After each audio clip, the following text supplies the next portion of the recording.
Rest తీసుకునేందుకు 10 నిమిషాల పాటు ఖాళీ లేకుండా మంత్రి పదవి, హోదా, బిజీ షెడ్యూల్లో కూడా గుణపం పారా పట్టుకుని పనిచేస్తున్న మంత్రి పాలకొల్లులో స్వర్ణాంధ్ర, స్వేచ్ఛాంధ్ర పారిశుద్ధ్య పనుల కార్యక్రమంలో పాల్గొన్న జలవనరుల శాఖ మంత్రి రామానాయుడు.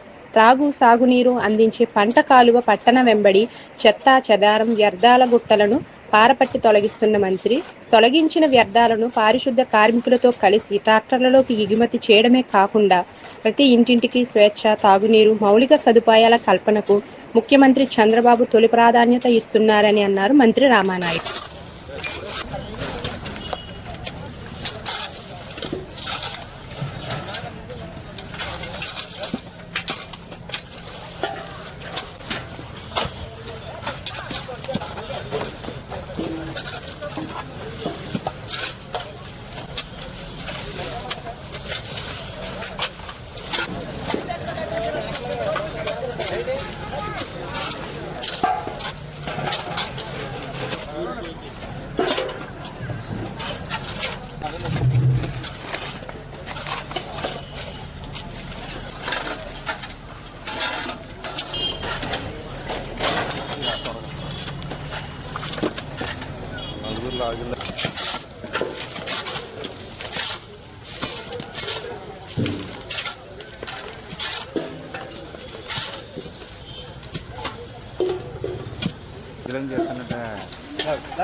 తీస్తాం కదా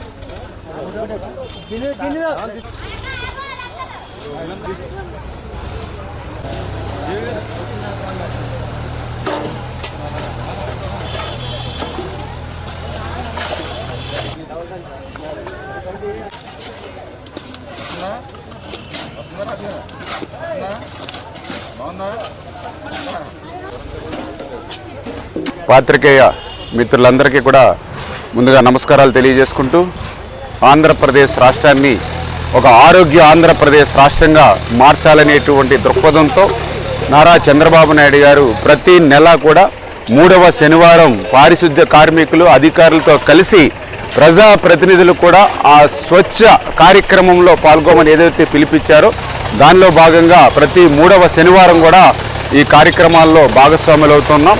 అందులో భాగంగా ఈరోజు ఏదైతే మన పాలకొల్లు పట్టణ పరిధిలో ఉన్నటువంటి ఏదైతే త్రాగునీరు, సాగునీరు అందించేటువంటి కాలువ మీద ఏ విధంగా అయితే వ్యర్థ పదార్థాలు ఏదైతే ఇష్టానురీతిన ఇక్కడ తిష్ట వేశాయో వాటన్నిటినీ కూడా ఈరోజు పారిశుద్ధ్య కార్మికులతో కలిసి పారపట్టి గుణపం పట్టి మరి ట్రాక్టర్ల మీద ఆ యొక్క ఎగుమతులు చేసి మరి ఇవన్నీ కూడా క్లీన్ అండ్ గ్రీన్గా చేసేటువంటి ప్రక్రియలో భాగస్వాములయ్యాం. ఎందుకంటే ప్రతి వ్యక్తి కూడా ఆరోగ్యంగా ఉండాలి. ఆరోగ్యంగా ఉంటేనే తన పనులు తాను సక్రమంగా నిర్వర్తించగలుగుతాడు. ఆరోగ్యంగా ఉండాలి అని అంటే తన ఇల్లును ఎంత పరిశుభ్రంగా ఉంచుకుంటాడో పరిసరాలు కూడా అంతే పరిశుభ్రంగా ఉన్నప్పుడే ఆరోగ్యం బాగుంటుంది. ఆ ఉద్దేశంతో ఈరోజు ఆరోగ్య ఆంధ్రప్రదేశ్గా చంద్రబాబు నాయుడు గారి ప్రయత్నం.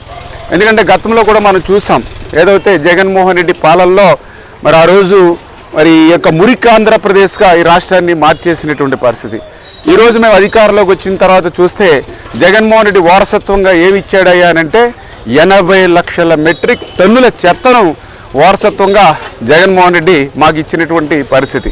మరి అటువంటి పరిస్థితి నుంచి మళ్ళీ ఆ చెత్తనంతా కూడా తొలగించి మళ్ళీ ఒక సంపద కేంద్రాలు అంటే చెత్త నుండి కూడా సంపద సృష్టించేలా మళ్ళీ ఈరోజు చంద్రబాబు నాయుడు గారు మరి ఈవేళ ప్రయత్నం చేస్తున్నటువంటి పరిస్థితి.